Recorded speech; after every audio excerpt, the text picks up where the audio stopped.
웃어보시기 바랍니다. 활짝 웃어보시기 바랍니다.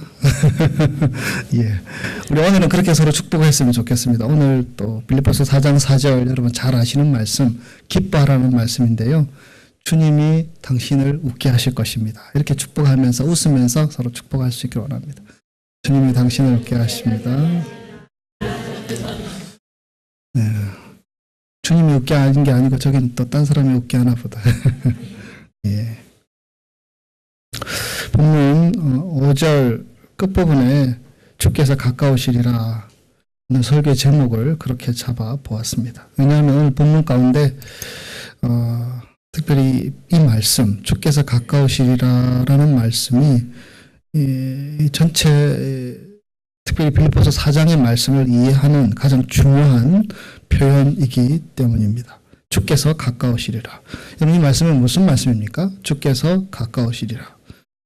주님께서 가깝다는 것은요, 먼저 주님의 약속이 우리 현실에서는 멀어 보이지만 우리가 살아가는 이 현실 또 역사 속에서 하나님께서는 그 하나님의 목적을 향하여서 하루하루 인도하시고 일하고 계시다라는 것입니다. 여기서 목적이라는 것은요, 이 온 세상을 향한 하나님의 목적도 있고요. 여러분 한 사람 한 사람 바로 나를 향한 목적도 있지요. 그래서 그 하나님은 그것을 이루어 나가신다는 것입니다. 어떨 때 우리가 하루를 지내오면 야 오늘은 정말 힘들었네 이런 날도 있고요. 어떨 때 하루를 돌아보면 참 좋은 일 많아서 감사한 일도 있지요. 또 어떨 때는 내가 뭐하고 보냈는지 하루가 그냥 확 지나가 버리는 날들도 있지요. 그런데 우리에게 그렇게 느껴지지만 그 시간들도 역시 하나님의 계획과 목적을 이루기 위한 과정이라는 것입니다. 그래서 그분 하나님은 우리와 함께하고 계시지요. 시간은 그냥 무심코 흘러가는 것이 아닙니다. 이 역사는 세상의 어떤 권력들, 어떤 힘, 어떤 단체, 그들에 의해서 운영되고 조작되고 결정나는 것이 아닙니다. 여러분 이 세상을 보면 참 우리가 이해할 수 없는 일들이 많이 벌어지고 있지요. 지금도 시리아에서는 하루에도 수십 명, 수백 명의 사람들이 죽어가고 있고요. 또 요즘 새벽에 기도하고 있지만 우리 IT에서도 6년 전에 지진이 나서 정말 쑥대밭이 되었는데 또 허리케인이 와서 또 어려움을 겪는 모습들을 보게 됩니다. 이런 일들이 세상의 곳곳에 벌어지고 있고 멀리 나가지 않아도 우리 개인의 삶만 보아도 여러분 내가 내 삶을 다 이해할 수 있습니까? 참 이런 일도 있고 저런 일도 있고 그런 일들이 우리에게 있지요. 그럼에도 불구하고 이 역사라는 것은 이 시간과 공간 안에서 이루어지는 세계이며 그 무대, 이 역사라는 무대, 우리의 현실이라는 무대는 누가 주인이시다? 누가 이끌어 가신다? 살아계신 하나님이 주인이시며 하나님이 이끌어 가신다라는 것입니다. 우리가 빌립보서 2장 말씀을 몇 달 전이겠네요. 함께 말씀을 나누었습니다. 빌립보서 2장 말씀은 그것이죠. 하나님이 우리의 삶으로 들어오시는 것입니다. 그분은 하나님과 본체셨지만 하나님과 동등되는 자리에 그대로 있지 않으시고 자기를 비워서 내려오셔서 우리의 삶의 자리로 오신 것입니다. 침입하신 것입니다. 개입하신 것입니다. 역사하신 것입니다. 하나님이 주관하시는 그 하나님의 역사가 우리의 삶으로 들어오신 것입니다. 그래서 하나님의 아들 예수 그리스도가 우리에게 왔기 때문에 우리가 예수를 알게 되었고 성령을 알게 되었고 하나님의 사랑을 알게 되었고 우리가 이 자리에 지금 예배하고 있는 것이 아닙니까? 예수님은 역사의 현장에 2000년 전에도 오셨고요. 지금도 우리의 삶에 오시는 분입니다. 한 개인인 현실에 매여서 치열하게 살아가는 우리의 모습, 어디로 가야 될지 몰라서 방황하기도 하는 우리의 모습 가운데 우리 주님은 개입하시고 들어오시는 분이십니다.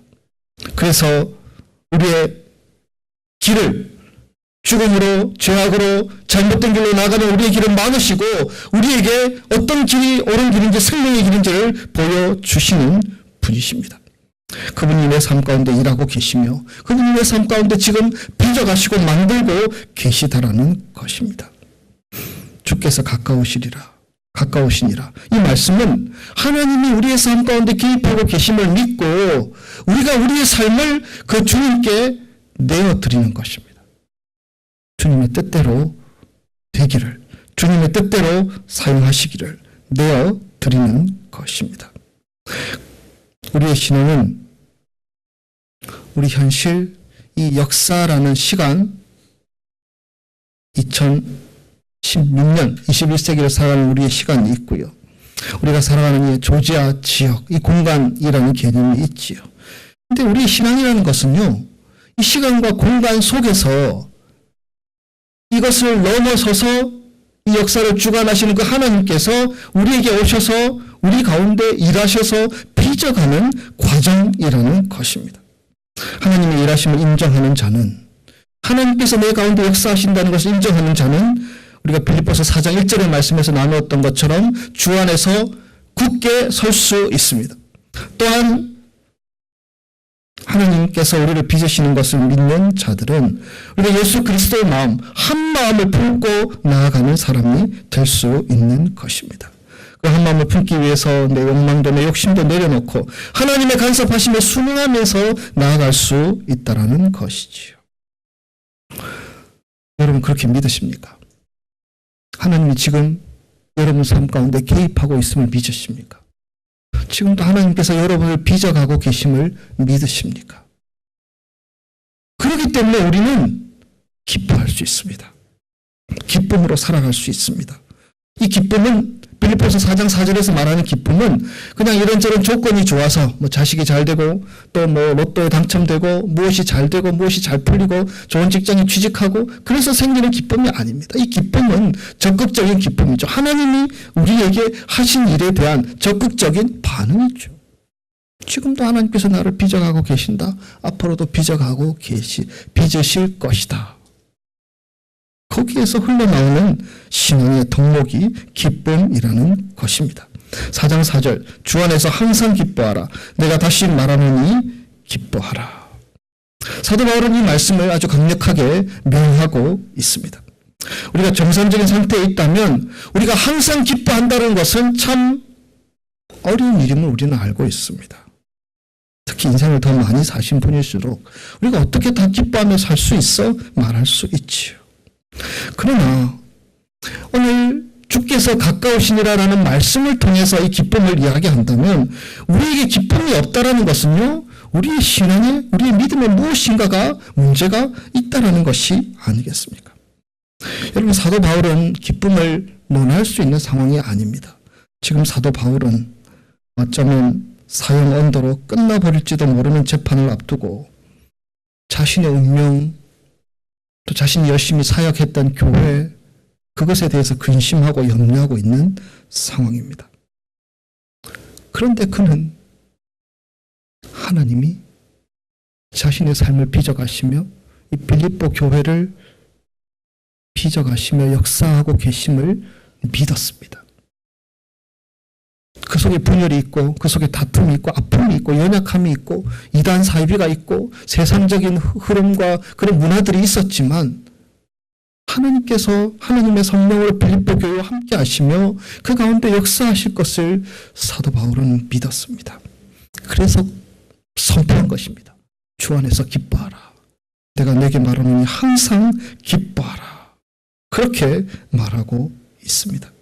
하나님이 빚어가심을 신뢰하는 자들에게만 이 기쁨을 이야기할 수 있는 것입니다. 여러분, 우리의 신앙과 이성은 반비례할 때가 많습니다. 이 이성을 따라가면 신앙이 무너져 버리거나 또 신앙을 따라가면 이성이 어리석은 것임을 깨달을 때가 있지요. 특별히 로마서 4장 19절 이하에 사도 바울은 믿음에 대해서 얘기를 하고 있는데요. 거기에 이런 말씀이 나옵니다. 그 예를 아브라함의 믿음으로 들고 있는데요. 아브라함은 자기 몸에 죽은 것 같음과 또 90세가 된 사라의 태가 다 죽은 것을 알았다. 90세죠.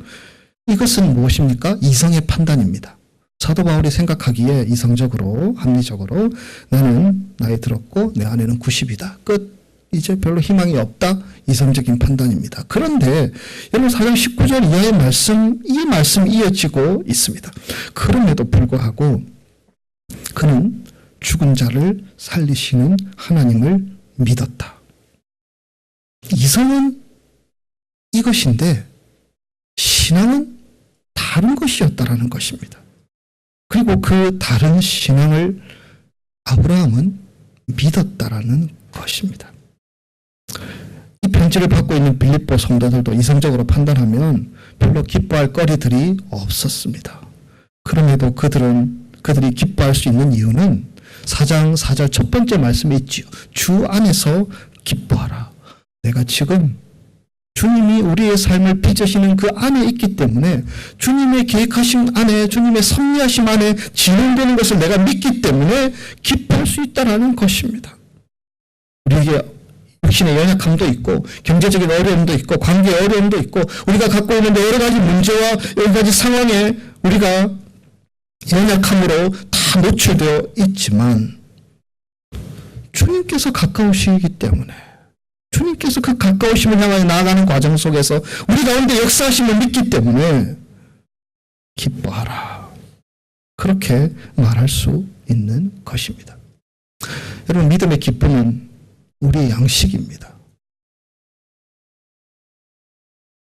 하나님의 은혜가, 하나님의 사랑이, 예수 그리스도의 십자가가 우리를 어떻게 바꾸었는지, 어떻게 새롭게 했는지를 묵상하면서 우리는 그 기쁨을 충전받을 수 있고요. 그런 기쁨이 사라져 버린다면 우리의 신앙의 양식도 사라져 버리는 것입니다. 아무것도 우리에게 들어오는 것이 없다면, 아무것도 우리에게 에너지가 없다면 우리가 어떻게 이 험한 세상을 믿음으로 살 수 있냐라는 것입니다. 우리의 삶에 기복이 있고 감정의 동요도 있을 수 있지만 그러나 나는 기뻐할 수 있다. 주께서 가까우시기 때문에, 주께서 행하실 것을 믿기 때문에 나는 기뻐하겠노라. 너희들도 함께 기뻐하는 것이 마땅하다. 사도 바울은 그렇게 권면하는 것입니다. 이어 5절 말씀, 너희 관역을 모든 사람에게 알게 하라. 주께서 가까우시리라 라고 말씀하고 있습니다. 여러분, 이 관용이라는 것도요, 주님께서 가까우시기 때문에 우리가 그 마음으로 대한다는 것입니다. 이 관용의 마음이 들지 않을 때가 있지 않습니까? 관용의 마음이 무엇입니까? 너그러운 마음, 받아주는 마음, 용납하는 마음이지요. 여러분, 구약 성경을 보면 이스라엘 사람들이 제사를 자주 드렸죠. 왜 제사를 드렸습니까? 죄를 사하지 않으면 죽습니다. 그래서 소나 양이나 비둘기나 그들을 통하여서, 그 동물들을 통하여 제사를 드려서 하나님 앞에 나아갔지요. 그들의 죄가 없어졌습니까? 아니, 없어지지 않았습니다. 짐승의 피를 낸다고 해서 뭐가 달라집니까? 그런데 하나님께서는 그들에게 관용하셨습니다. 너그러우셨습니다. 그것을 통해서 너희가 지은 죄들, 너희가 하나님 앞에 교만했던 것들, 너희가 하나님의 뜻을 거스리며 살았던 것들을 내가 용서하겠다. 그래서 그들이 얼마나 연약한 자인 줄 알기 때문에 하나님 앞에 나아가 계속 제물을 드렸지요. 그것을 통해서 너그러우신 하나님, 봐주시는 하나님, 용납해 주시는 하나님을 그들은 경험할 수 있었지요. 우리는 우리 자신과 다른 사람들을 비판적인 눈으로 볼 때가 많습니다. 이 비판적인 눈으로 보는 것이 맞지요. 저는 다른 사람들을 이렇게 비판하고 또 막 얘기하는 사람들 얘기 들어보면 거의 90% 이상 맞습니다. 맞는 얘기들이죠. 틀린 얘기 없죠. 그러나 놀라운 것은 우리 하나님께서는 이렇게 결점 많고 비판받고 정죄받아야 마땅한 우리들을 우리 하나님께서 수용해 주셨다는 것입니다. 용납해 주셨던 것입니다. 여러분, 예수 그리스도의 십자가의 의미가 무엇입니까? 십자가에 못 박혀 죽을 죄까지도 우리 하나님께서 받아주시겠다, 용납해 주시겠다, 그것으로 다 대신 퉁치겠다 라는 사랑의 메시지가 아니겠습니까? 관용은 그 하나님의 마음으로 대하는 것입니다. 하나님이 우리를 어떻게 대하셨는데 그것을 아는 자들. 그래서 여전히 우리는 죄인이지만 우리를 빚어가시는 그 하나님 때문에 저 사람도 하나님이 빚어가실 수 있어. 이 마음으로 우리가 관용의 마음을 대할 수 있다는 것입니다. 관용의 마음은 우리의 권리를 포기하는 것이죠. 내가 이렇게 말할 수도 있고 저렇게 말할 수 있는데 내 권리를 포기하는 것입니다. 적극적으로 남을 배려하는 것입니다. 여러분, 우리가 다른 사람의 부족한 것을 용납하기 시작하면 우리의 믿음의 그릇이 커지는 것을 경험할 수 있습니다. 그러나 다른 사람의 허물을 용납하지 못하고 따지기 시작하면 우리의 마음은 점점 좁아집니다. 왜냐하면 하나님께서 우리에게 행하신 일들을 밀어내는 것이 아니겠습니까? 인간 사회에서 참 여러 사람들이 살고 있고요. 우리가 살아가는 삶의 문제에 있어서 가장 큰 문제 하나가 이 관계의 문제들이죠. 나를 힘들게 하고 오히려 더 가까운 사람들이 또 발목을 잡고 또 몸을 상하게 하고 마음을 상하게 하는 일들이 얼마나 많이 있습니까? 그러나 예수 그리스도께서 우리를 어떻게 용납해 주셨는지를 깨달은 자들은, 우리의 믿음의 크기를 넓히기를 원하는 자들은 이 용납하는 마음으로 다른 사람들을 대할 수 있습니다. 그 가운데 하나님이 우리를 용납하심이 얼마나 우리가 깨닫게 되는 것이 아닙니까?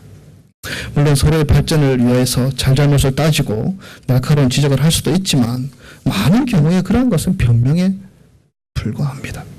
대개는 다른 사람의 잘못을 지적함으로 그 사람을 이기고 지배하려고 하지요. 이것은 주님의 마음이 아니지요. 비판의 영에 사로잡힌 자는 친구가 없습니다. 물론 그가 말하는 것이 다 옳을 수도 있지만 그러나 그런 사람들을 친구로 두려고 하는 사람이 누가 있겠습니까?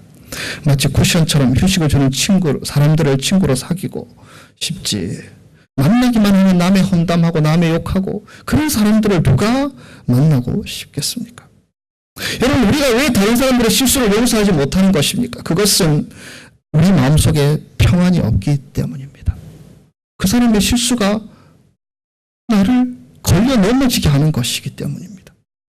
우리의 못된 자아가 그대로 남아서, 그래서 그것에 대해서 말하고 상처를 주는 말을 하고 또 불평을 해야지 직성이 풀리는 경우들, 이런 사람은 절대로 다른 사람의 발을 씻어주지 못하지요. 다른 사람을 용납하는 것은요, 예수님께서 요한복음 13장에서 제자들을 모아놓고 한 사람 한 사람의 발을 씻겨주시면서 내가 이렇게 한 것 같이 너희도 서로 사랑하는 것이 마땅하다 말씀하신 그 주님의 사랑을 기억하는 것이 아니겠습니까? 여러분, 주님께서 가까우십니다. 주님께서 우리를 빚으심의 완성의 곳으로 우리를 인도하시는 그 여정이 멀지 않게 남아 있습니다. 그렇다면 우리는 이 관용의 마음, 주님께서 우리에게 행하신 그 관용의 마음으로 다른 사람들을 대하는 것이 마땅하다는 것을 성경은 말씀합니다. 이어지는 6절, 7절 말씀, 여러분, 우리가 기쁨을 잃어버리는 또 다른 중요한 이유 가운데 하나는 우리가 큰 어려움을 당할 때입니다. 내가 내 능력으로 이렇게 해결할 수 있는 일들이 생기면 그것은 절대 긴장하지 않습니다. 내가 이렇게 방법을 동원해서 쉽게 풀 수 있는 문제라면 그거 문제로 여기지도 않고 그냥 지나갈 수 있죠. 그런데 살다 보면 내가 해결할 수 없는 문제들이 우리 앞에 많이 생기지요. 내 힘으로 또 내 능력으로는 감당할 수 없는 일들. 이 어려움 앞에 서게 될 때 사람들은 내가 이 일로 인하여 더 비참해지지 않을까, 내가 이 일로 인하여서 내가 받은 은혜들을 다 쏟아버리지 않을까, 이런 두려움들을 갖게 됩니다. 내가 죽게 되지 않을까, 이런 염려들을 우리가 하게 되지요. 그런데 우리가 염려하는 것은요, 마치 영혼의 독과 같아서 염려하는 그 마음 때문에 우리의 마음이 불신으로 염려로 퉁퉁 붓게 되고요. 나중에는 이 감각조차도 무뎌지게 됩니다. 여러분 본문 6절 말씀, 4장 6절 말씀 여러분 성경 다 찾아놓으셨죠? 우리 함께 읽겠습니다. 아무것도 염려하지 말고 다만 모든 일에 기도와 간구로 너희 구할 것을 감사함으로 하나님께 아뢰라. 아멘. 여러분 우리에게 왜 큰 시험이 오는 것입니까? 우리가 감당할 수 없는 일들 때문에 우리에게 무거움들을 느끼게 되는 것이죠. 그런데 이 시험이라는 것은요, 말씀드린 것처럼 우리가 감당할 것과 감당하지 못할 것이 있습니다. 감당하지 못할 것 어떻게 해야 합니까? 오늘 본문에 무엇이라고 말하고 계십니까? 하나님께 맡기라. 여러분 우리는 우리의 삶의 주인이 누구인지를 먼저 고백할 수 있어야 합니다. 우리의 삶의 주인은 마치 나인 것처럼 느끼고 살아가지요. 왜냐하면 내가 할 수 있는 일들이 많지요. 하나님께서 그렇게 주셨죠. 우리는 우리의 몸도 우리가 관리할 수 있을 것 같고 우리의 가정도 우리 미래도 우리 인생도 다 우리가 컨트롤할 수 있는 것처럼 느끼고 우리가 살아가지요. 그러나 종종 어떤 한계에 딱 도달하게 되면 우리가 정말 답답해하고 곤란한 경험들을 갖게 되죠. 여러분 우리가 그럴 때일수록 우리의 삶의 주인이 누구인지를 고백할 수 있는 믿음이 중요한 것입니다. 내가 내 인생의 주인이 아니라면 주인께 맡기면 되는 것입니다. 내가 내 인생의 주인이 아니라는 것을 안다면 그 주인한테 모든 것을 아뢰면 되는 것입니다. 주인이 자기 일들을 자기 일처럼 처리하게끔 우리가 맡겨드리는 것이 그것이 믿음이요 신앙이 아니겠습니까? 하나님은 우리를 사랑하셔서 우리가 마치 주인인 것처럼 살아가게 하시지만 결국에는 누가 내 인생의 주인임을 깨닫는 자리에 설 때만이 우리가 이 하나님이 주시는 이 은혜와 평강을 누리며 살아갈 수 있다는 것입니다. 그리스도인들의 마음에 염려가 들어오면 믿음이 작동하지 않습니다. 여러분 어떤 염려 가지고 살아가고 계십니까? 염려가 커지면 신앙이 전혀 없는 사람처럼 살아가게 됩니다. 혹시 그런 시간들을 보내지는 않으셨습니까? 어떻게 해야 합니까? 내가 주인이 아니라면 그 걱정거리 그대로 하나님께 말씀드리고 하나님께서 역사하시기를 기다리는 것이 마땅하지 않겠습니까? 문제를 떼내야 합니다. 그렇지 않으면 염려는 거머리처럼 내 마음에 찰싹 달라붙어서 내 피를 빨아먹기 시작합니다. 여러분 문제는 염려거리는 객관화시켜야 합니다. 여러분 믿음의 객관화가 무엇입니까? 이 모든 염려들을 가지고 하나님 앞에 탁 내어놓는 것입니다. 이거 내가 해결해야 될 문제가 아니고 아버지 하나님, 내 삶의 주인 되신 하나님께서 해결할 문제입니다. 올려놓는 것입니다. 주님이 간섭하시도록. 어떤 사람들은 기도하면서 더 문제에 빠져듭니다. 기도는 내가 걱정하는 걱정거리들을 깊이 생각하는 것이 아닙니다. 기도는 무엇입니까? 그 걱정거리보다 크신 하나님, 지금도 내 삶을 빚어가시고 역사하시는 그 하나님을 묵상하는 것이 우리의 기도의 시간들이 아니겠습니까? 그래서 기도의 기본은 우리에게 큰 문제가 있든 작은 문제가 있든 하나님 앞에 맡기는 것입니다. 그것을 해결할 수 있는 능력과 자격을 갖춘 하나님께 아뢰는 것, 맡기는 것, 그것이 우리가 해야 하는 일이 아니겠습니까? 염려를 하게 되면 어려움이 나에게만 닥치는 것 같습니다. 그래서 하나님을 원망합니다. 그러나 이것은 우리의 마음을 두드리는 사단의 소리가 아니겠습니까? 우리의 믿음을 초라하게 만들려고 하는, 네가 이만큼 10년, 20년, 30년 믿었는데 그 믿음이 아무것도 아닌 것처럼 만들게 하는 사단의 역사라는 것입니다. 우리는 그것을 알아야 합니다. 그리고 그 소리를 듣는 것이 아니라 염려를 맡기라, 아뢰라 말씀하시는 주님의 음성을 들을 수 있어야 합니다. 너무 어려워서 하나님이 못 들어주실 기도의 제목이 있습니까? 너무 시시해서 야, 너 그런 기도 왜 하니? 너무 시시하잖아. 네가 알아서 해결해. 하나님은 그런 분이 아니십니다. 우리 마음의 짐을 주님께 아뢰면 주님은 하나하나 다 기억하시고 하나님의 좋은 것들로 우리에게 채워주시는 분이신 줄 믿습니다. 또 본문 6절 말씀에 감사함으로 하나님께 아뢰라고 말씀하고 있습니다. 여러분, 기도할 때 가지는 요소는 감사함이 있어야 합니다. 여러분, 기도와 감사가 어떻게 관계가 됩니까? 우리가 기도하는 것은요, 살아계신 하나님께 기도하는 것이고, 그 하나님이 우리의 기도를 들으시고 응답해 주실 것을 믿고 기도하는 것입니다. 그래서 기도와 감사는 같이 가는 것입니다. 왜냐하면 하나님께서 들어주실 것이기 때문에 기도하면서 감사할 수 있는 것입니다. 또 한 가지, 우리가 기도하면서 우리가 지금까지 살아왔던 삶의 여정들을 돌아보게 되면서 감사하는 것입니다. 여러분, 우리 인생 살아오면서 하나님께서 도와주신 흔적들을 여러분 얘기할 수 있지 않습니까? 그것을 보고 감사하는 것입니다. 그래서 기도는 어떻게 한다고요? 감사함으로 아뢰라. 여러분, 우리 앞에 종종 캄캄한 상황에 처하게 되기도 하지요. 하늘을 향해 눈을 들고 하나님의 빛을 구합니다. 그래서 하나님께서 우리에게 빛을 비춰주셔서 이 길로 가야 되겠구나 깨닫게 되는 경우들도 있습니다. 그런데 많은 경우에 여러분, 빛이 보이지 않습니다. 아무리 기도하고 간구해도 시간이 많이 지났는데도 빛이 보이지 않습니다. 여러분, 그럴 때는 어디를 보아야 합니까? 우리가 지내온 시간들을 돌아볼 수 있어야 합니다. 10년 전에 5년 전에 그때 그 상황 가운데 내 삶 가운데 일하셨던 그 하나님, 내 삶 가운데 역사하셨던 그 하나님, 내 삶 가운데 돌보셨던 그 하나님을 기억할 수 있어야 합니다. 거기에서 감사가 나오게 되고, 거기에서 앞으로는 빛이 보이지 않았는데 뒤를 봤더니 감사의 제목을 찾았더니 빛으로 다가오신 하나님을 경험하고 만나는 것입니다. 하나님은 우리에게 빛을 비춰주시는 분이신 줄 믿습니다. 감사하게 될 때에, 감사를 고백할 때에 그런 은혜를 베풀어 주실 줄 믿습니다. 본문 7절 말씀 우리 함께 읽겠습니다. 본문 7절 말씀 같이 시작.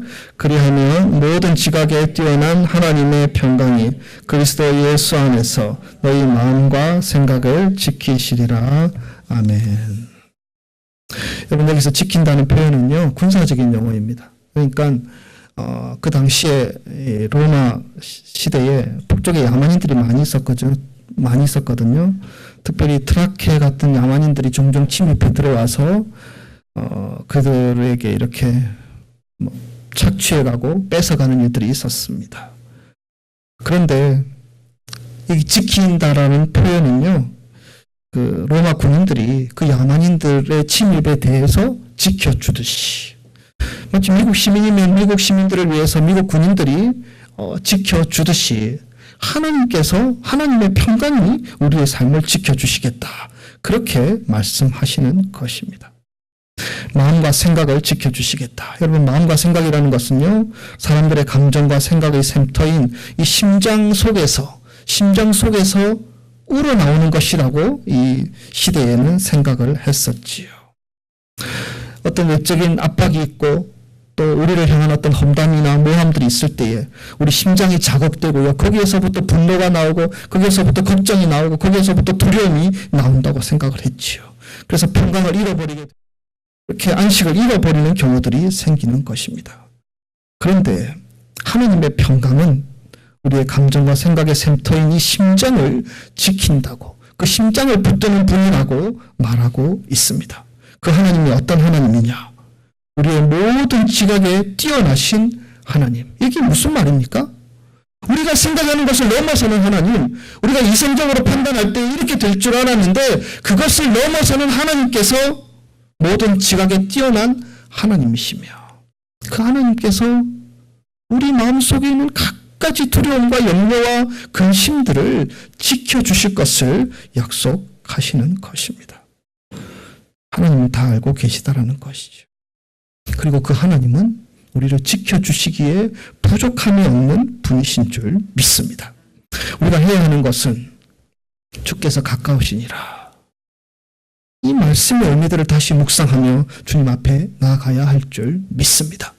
주님께서 우리를 빚어가고 계십니다.